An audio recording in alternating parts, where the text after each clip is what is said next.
बड़ी खबर आपको बता दें, आतंक को लेकर संयुक्त राष्ट्र कितना गंभीर है, इसकी एक झलक आपको दरअसल हम दिखाते हैं। संयुक्त राष्ट्र संघ के सिक्योरिटी काउंसिल अध्यक्ष की एक चिट्ठी आज तक के हाथ लगी है, जिसमें जमात-उद-दावा के सरगना और मुंबई हमले के मास्टरमाइंड हाफिज सईद को साहब लिखा गया है। जी हां, यूएन की ये सिक्योरिटी काउंसिल की चिट्ठी है, जो इनकी इंटरनल चिट्ठी है, आपसी बातचीत की ये चिट्ठी है। आज तक के पास ये चिट्ठी मौजूद है, आप अपने टेलीविजन स्क्रीन पर भी देख सकते हैं उस चिट्ठी को, और इसमें हाफिज सईद को साहब कहकर संबोधित किया गया है।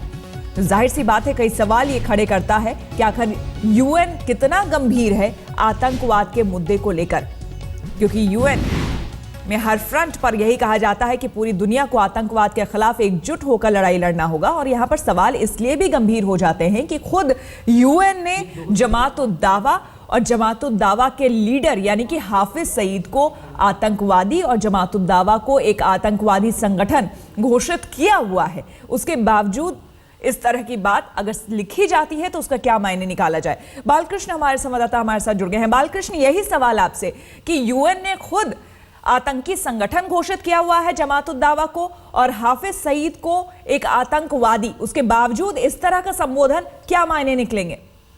श्वेता, देखिए, ये बात लगातार कई बार कही जाती है और कई देश इस मामले को उठाते हैं कि यूएन जो है वो आतंकवादी संगठनों पर रोक लगाने में नाकाम रहा है।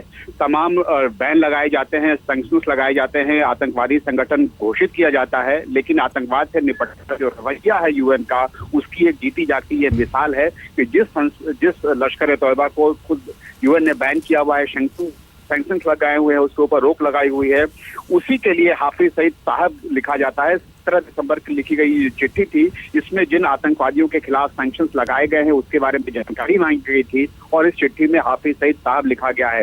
हाफिज सईद, दुनिया में हर किसी को ये बात पता है कि हाफिज सईद लश्कर का मास्टरमाइंड है। जो मुंबई हमला हुआ था उसका मास्टरमाइंड है। उसको लेकर मुंबई हमले में खास बात यह है कि मुंबई हमले में न सिर्फ भारतीय मारे गए थे बल्कि अमेरिकन और इजराइल के लोग भी मारे गए थे और भारत लगातार सबूत देता रहा है। पाकिस्तान और भारत की लगातार ये मांग रही है कि हाफिज सईद जो देश का दुश्मन नंबर 1 है, उसको पाकिस्तान भारत के हवाले करे या कानूनी कार्रवाई उस पर करे। और ऐसे आतंकवादी के बारे में जब यूएन अपनी चिट्ठी में साहब लिखता है, उसको आदर भाव से संबोधित करता है, तो इससे ये बात साफ होती है और जो आरोप लगते रहे यूएन के ऊपर कि वो आतंकवाद से निपटने में नाकाम रहा है, वो बात सच साबित होती है।